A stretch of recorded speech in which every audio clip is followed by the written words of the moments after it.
Expect much from me इस area में, because मैं खुद ही 1.5-2 साल मैंने काम किया है. मैं आपको क्या ही करियर ग्रोथ बताऊंगी, बट मैंने रिसर्च करा है कुछ, तो उसके हिसाब से आई गिव यू एन आइडिया कि आपको 15 साल अगर आप इस फील्ड में रहोगे तो आप किस पोजीशन में होंगे, क्या सैलरी पैकेज होगा. Depends on company to company, but still I give you an idea. ठीक है, तो सबसे पहले 0 to 3 years, मतलब 0 to 3 और मे बी 4 years आप जूनियर लेवल के रोल्स पर ही रहोगे.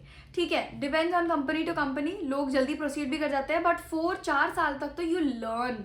ठीक है, you'll make your self certified. तो क्या क्या पॉइंट्स हैं वो मैं आपको एक बार बता देती हूँ, मैंने लिख के रखे हैं. तो सबसे पहले जो रोल्स होंगे आपके 0 से 4 years तक, दैट वुड इंक्लूड, मतलब डिफरेंट हो सकते हैं, मैं बार बार कह रही हूँ, बट मैंने डिज़ाइन के हिसाब से स्पेसिफिकली बता रही हूँ. जूनियर डिज़ाइन इंजीनियर या मैकेनिकल डिज़ाइन इंजीनियर 1, या फिर कैड इंजीनियर, या फिर डिज़ाइन ट्रेनी, ऐसा कुछ भी हो सकता है. ठीक है, तो जो फोकस आपका रहेगा, focus would be learning CAD tools, drafting, tolerances and manufacturing basics. आप ये सब सीखोगे 4 सालों में. अपने बेसिक्स जो इंडस्ट्री के चाहिए होते हैं वो उनमें आप प्रोफिशिएंट करोगे खुद को. देन ग्रोथ टिप्स इसमें हो सकती है कि आप जितना ज़्यादा प्रोजेक्ट्स करोगे उतना स्ट्रॉन्ग आपका पोर्टफोलियो बनेगा.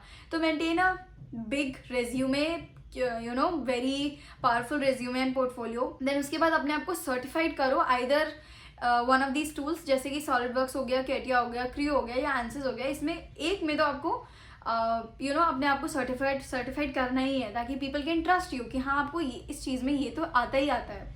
ठीक है, you hold an accountability for that. Then उसके बाद आप अपने सीनियर से जितनी ज़्यादा मेंटरशिप ले सकते हो. ऑफिस में क्या होता है, कभी कभार आपको बहुत अच्छे सीनियर्स मिल जाते हैं जो आपको बहुत कुछ सिखाते हैं. सो ये ज़रूरी है कि आप अपने लिए अच्छे सीनियर्स ढूंढो. ठीक है, मिलते नहीं है, आपको सीख करना पड़ेगा, अपॉर्चुनिटी ग्रैब करनी पड़ेगी. ठीक है, नाउ देन 0 to 4 हो गया. देन 4 to 8 years में, 4 साल और आगे में, आप जो रोल्स एक्सपेक्ट कर सकते हो that would be design engineer, और या तो फिर प्रोडक्ट डेवलपमेंट इंजीनियर, या फिर सिमुलेशन इंजीनियर. डिपेंड्स कि आप कौन सी स्पेशलाइजेशन में आप जा रहे हो. ठीक है, तो जो फोकस आपका इस दौरान रहना चाहिए, एक्सपेक्टेड जो फोकस है, that should be handling complete design project. Independently आप जितना काम कर सकोगे 4 साल बाद, उतना ही आपको करियर में ज़्यादा हेल्प मिलेगा. ठीक है, कोलैबोरेटिंग विद मैन्युफैक्चरिंग और performing FEA and CFD analysis. खुद से आप जितना अच्छे से एनालिसिस कर पाओगे, जितने अच्छे से डिज़ाइन कर पाओगे independently, that would be great for you. ठीक है, ग्रोथ टिप्स यही है कि ओनरशिप लेनी है आपको, ज़्यादा से ज़्यादा इंडिपेंडेंट प्रोजेक्ट करना है, स्मॉल टू मीडियम, बहुत ज़्यादा रिस्पॉन्सिबिलिटी वाले नहीं, बट उतना कि जितना आप कर पाओ. ठीक है, अगर आप ज़्यादा एकदम तूफानी इंसान हो तो आप कर भी सकते हो, बट अगर नहीं तो बेबी स्टेप्स. ठीक है, now senior stage which is like above 9 to 10 to 15 to 12 years of experience, जो भी हो.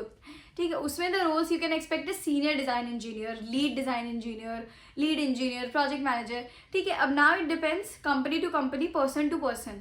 अगर एक का बंदे का ग्रोथ बेसिक्स क्लियर नहीं है तो ग्रोथ थोड़ी स्लो होते हैं. टेक्निकल स्किल्स अच्छी नहीं है, सॉफ्ट स्किल्स अच्छी नहीं है, तो ग्रोथ थोड़ी स्लो होती है. But if you are very proficient in everything, तो आपकी ग्रोथ थोड़ी जल्दी भी हो सकती है. मे बी आप 10 साल में लीड इंजीनियर बन जाओ, दूसरा बंदा दूसरी कंपनी में 15 साल में बन रहा है. तो it depends company to company, person to person. ठीक है, तो जो उस टाइम आपको रोल फोकस रहेगा वो होगा लीडिंग डिज़ाइन टीम्स. तो आपके अंडर कुछ 10-15 लोग काम कर रहे होंगे.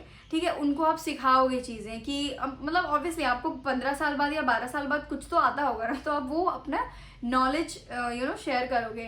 देन मैनेजिंग टाइमलाइन, जो प्रोजेक्ट्स होंगे बड़े बड़े, आपको देखना पड़ेगा कि मैं कितना ज़्यादा इसको इफेक्टिव कर सकता हूँ, इसमें मैं कैसे कॉस्ट सेविंग कर सकता हूँ, कैसे टाइम सेविंग कर सकता हूँ. ठीक है, तो ये सारी चीज़ें आपको देखनी पड़ेगी. देन जो ग्रोथ टिप्स रहने वाली है वही कि अपना ASME, DIN एंड ये ISO स्टैंडर्ड्स को अच्छे से पढ़ो और ज़्यादा इसमें डेवलपमेंट करो.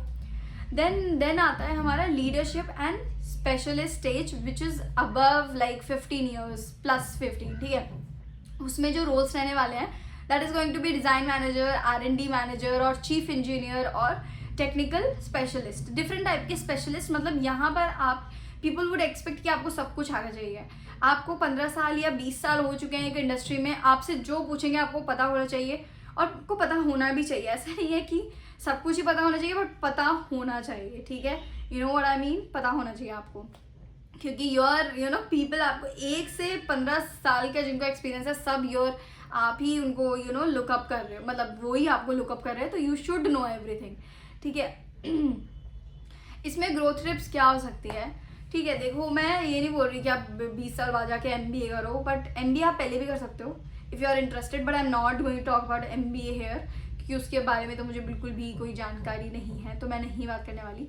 ठीक है, तो इसमें growth tips I think specialisation कर सकते हो। ठीक है, कुछ इन्वेंट कर सकते हो, कुछ इनोवेट कर सकते हो, कुछ अच्छा काम कर सकते हो कंपनी के लिए या वर्ल्ड के लिए।